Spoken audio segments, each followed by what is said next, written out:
क्या सिचुएशन चल रही है क्रिप्टो मार्केट की, बिटकॉइन की, और क्या कुछ हुआ है कल रात को, उसके बारे में भी डिस्कस करना ज़रूरी है।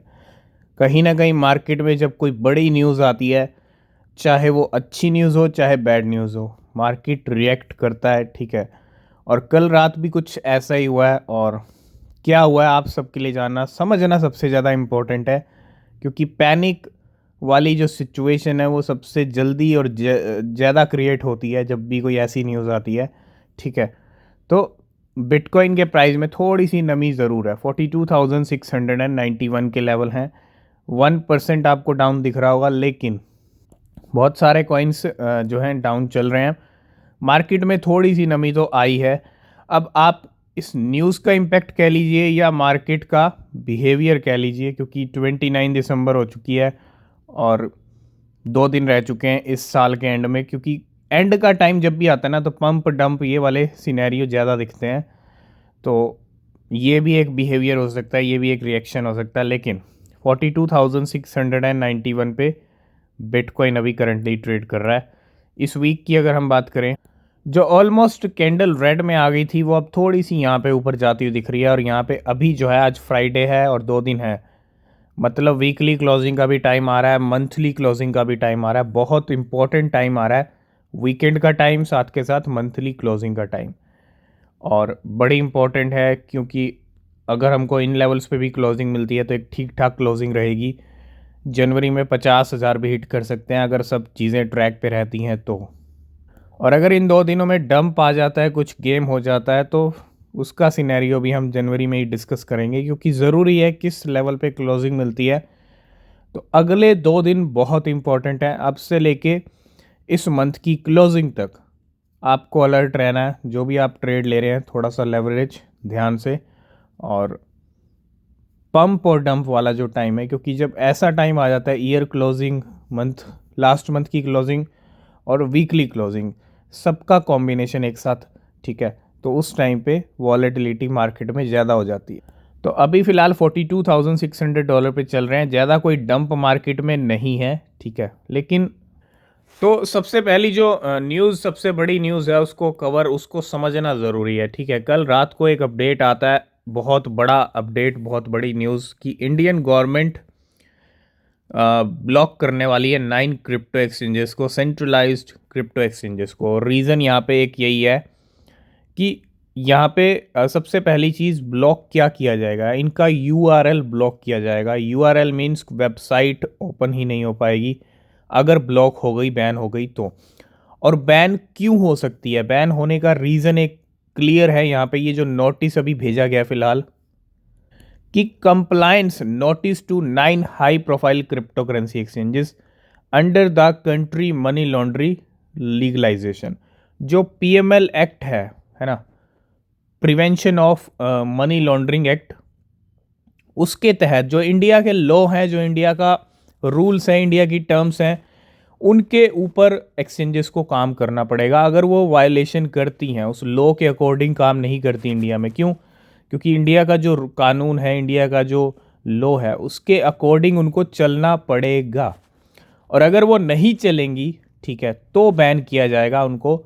और ये सिर्फ एक नोटिस है, लेकिन हाँ, ज़रूरी है, क्योंकि लॉ के अंडर काम करना सबसे ज़्यादा ज़रूरी है। और आई होप एक्सचेंजेस सारी यहाँ पे एग्री होंगी इस चीज़ के लिए। और उम्मीद है ये सारा मैटर जो है एक तरह से सॉल्व हो जाएगा। एक्सचेंजेस के ऊपर डिपेंड करता है कि उनका रिएक्शन क्या रहता है। अगर वो एग्री होती हैं, लॉ के अंडर काम करती हैं, तो चीज़ें सब ट्रैक पे आ जाएंगी, कोई प्रॉब्लम नहीं होगी फिर।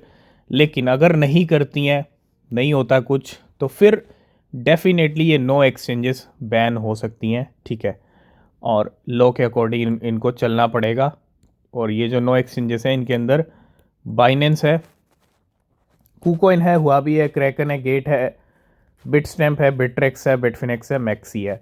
अगर आप इनमें से कोई भी एक्सचेंज यूज़ करते हैं, तो इनमें इस लिस्ट में जिस एक्सचेंज का नाम नहीं है, क्योंकि बहुत सारी एक्सचेंजेस है, जैसे आप देखोगे बाय बिट नहीं है इसके अंदर, तो आप बाय बिट को यूज़ कर सकते हो।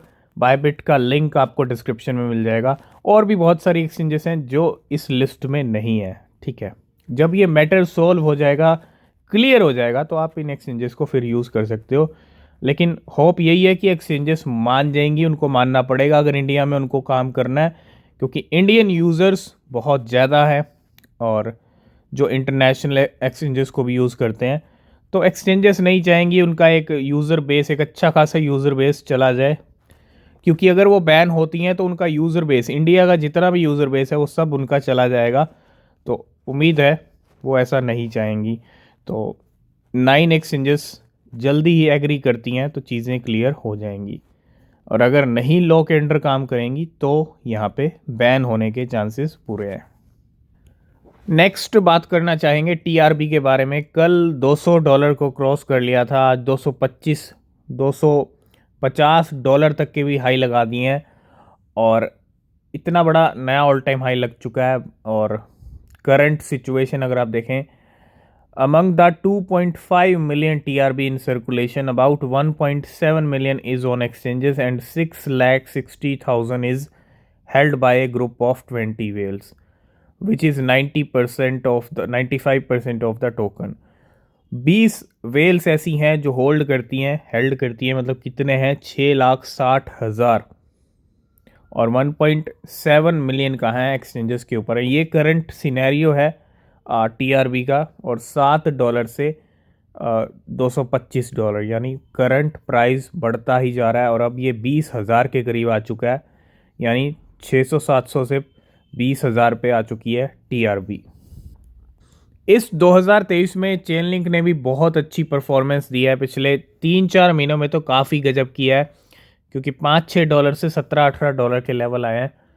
And the smart money started accumulated link again withdrew 4 lakh link $6 million के from Binance in the past 2 days, और ही प्रीवियसली बॉट 6,41,000 लिंक $4 मिलियन के at an average price of $7 and then sold it an average price of $15, making $4.9 million का profit.